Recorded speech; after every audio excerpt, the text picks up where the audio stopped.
have a revision of Cartesian coordinate systems. What is Cartesian coordinate system?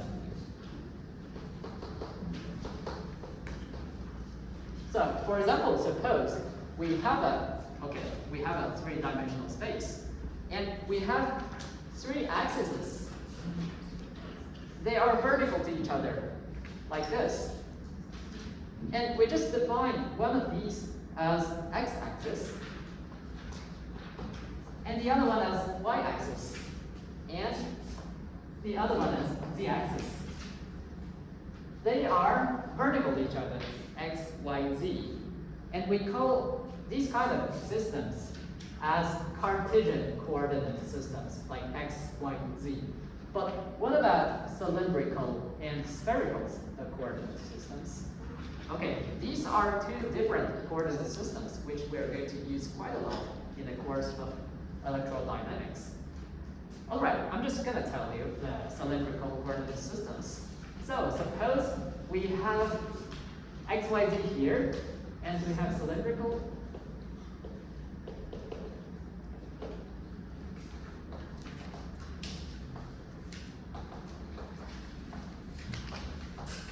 Cylindrical coordinate system is when we first define one point in the xy plane, and we define the distance between this point and the source point, or the origin of this Cartesian coordinate system as r. We define the distance between this point and the source point, or the origin, as r.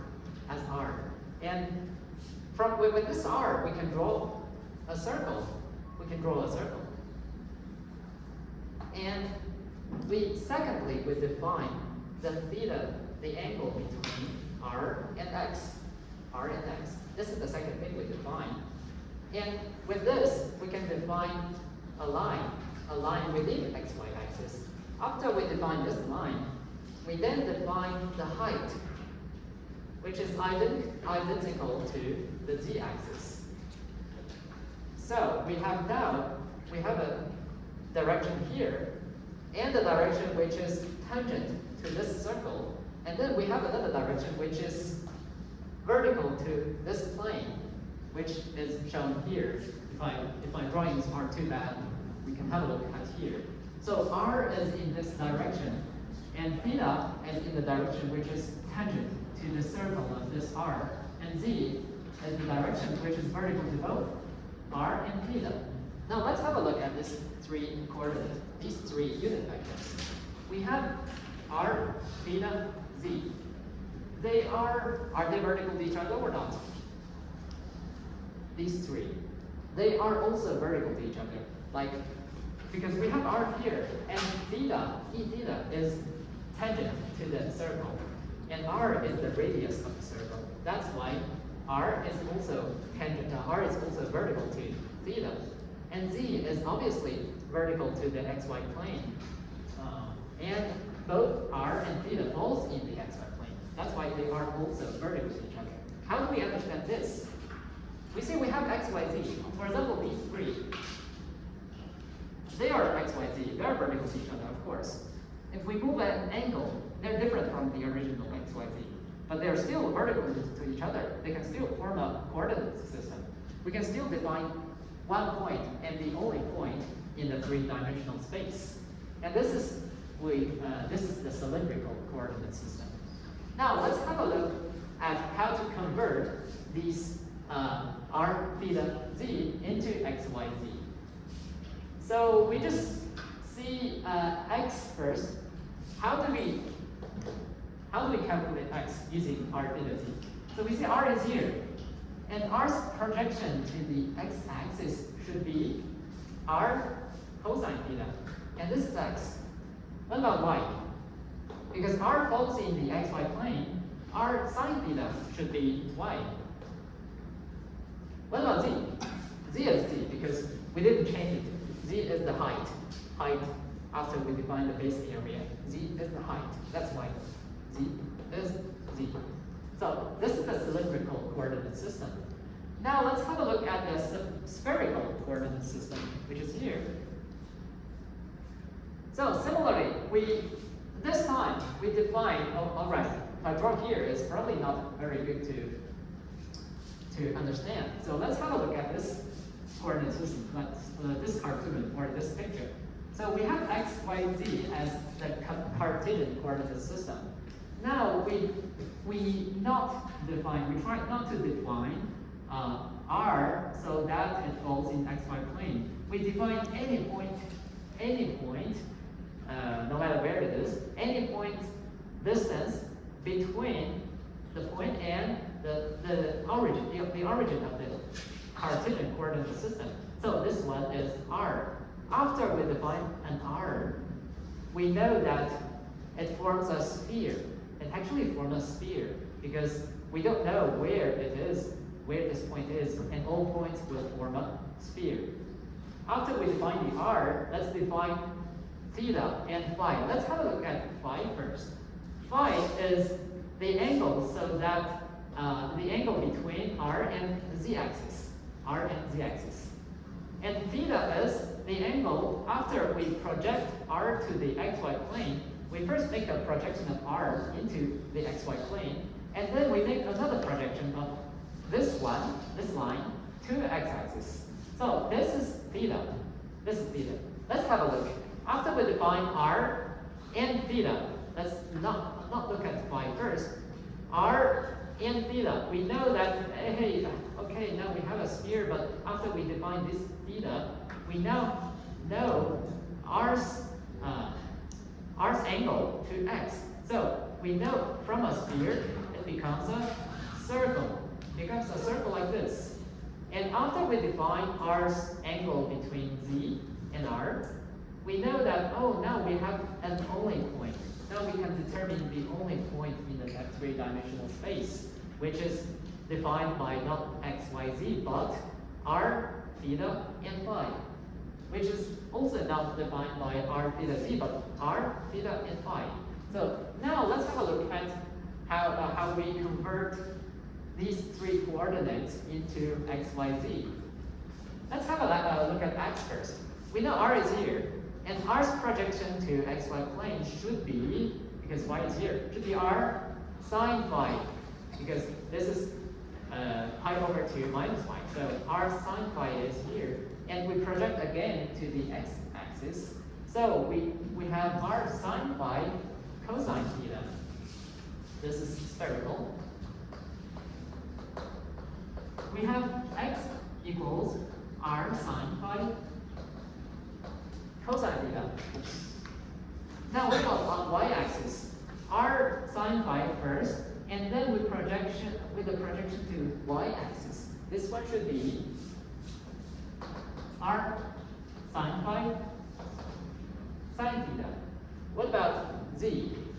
Z is, we simply project r to z-axis. So we simply have r cosine theta.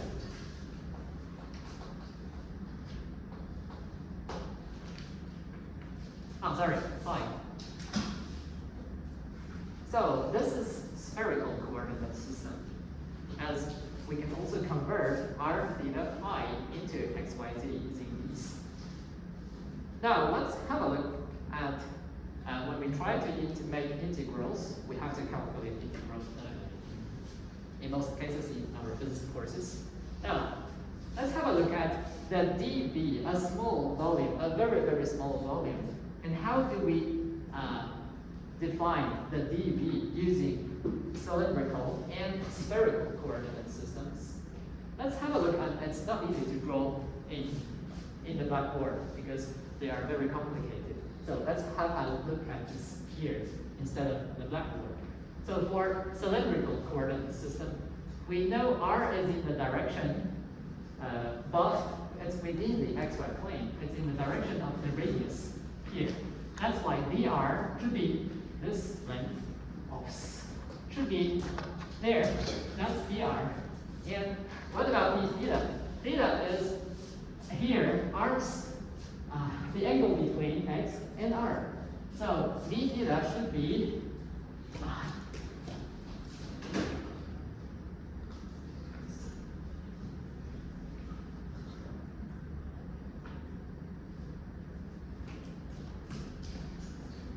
theta is here. So d theta should be in this direction. So this small angle is d theta.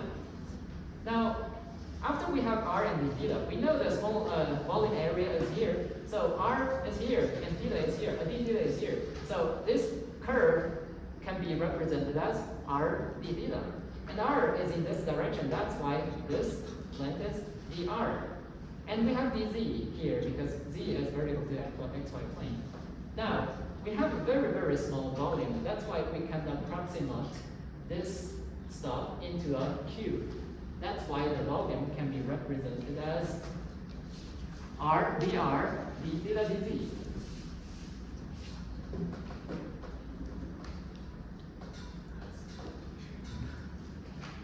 Now let's have a look at the spherical coordinate system.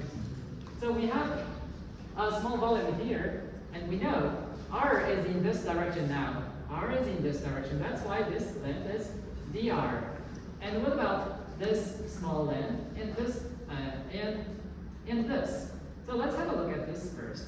Now we have r here, but phi is in this direction. Phi is in this direction. That's why this small angle is d phi. And that's why this curve is r d phi. And this is dr. What about this? We first project r into xy plane, and then we know the angle between x and this line is theta. That's why d theta falls in the xy plane. And that's why we have to project r to xy plane first, which is r sine phi. R because this is phi, that's why. This is r sine phi. And then r sine phi times d theta should be this curve. And we can similarly approximate this one into a cube so that we have dv here as r squared. Sine phi dr d theta d phi. This is how we convert Cartesian coordinates into cylindrical and spherical systems. Now we have so many formulas, which I suppose you are already having headaches, but I'm not going to talk too much about these. All right, so we know the del symbol in Cartesian coordinate system, which is partial x dx plus partial y blah blah blah. And we can actually prove, but I'm not gonna prove it. We now have this in cylindrical coordinate system here, and this is the one in spherical coordinate systems. And we also have the divergence del dot f. We can write this as a product of two matrices, and it's easier. It's much easier to remember. Similarly, we have this thing in spherical coordinate systems. As for the rotation, del cross f, we can write, instead of matrices, we can write as three-order determinant, so that it's easier to remember. All right, it's actually on the very last page of the book, but next time I think I will change the book, but anyway, I'll talk about it later. So, we're not going to prove any of these because they are very complicated and it's gonna take a long time. And next time I'm going to tell you about the Dirac delta function. Okay, now this is the course. Thank you all for joining.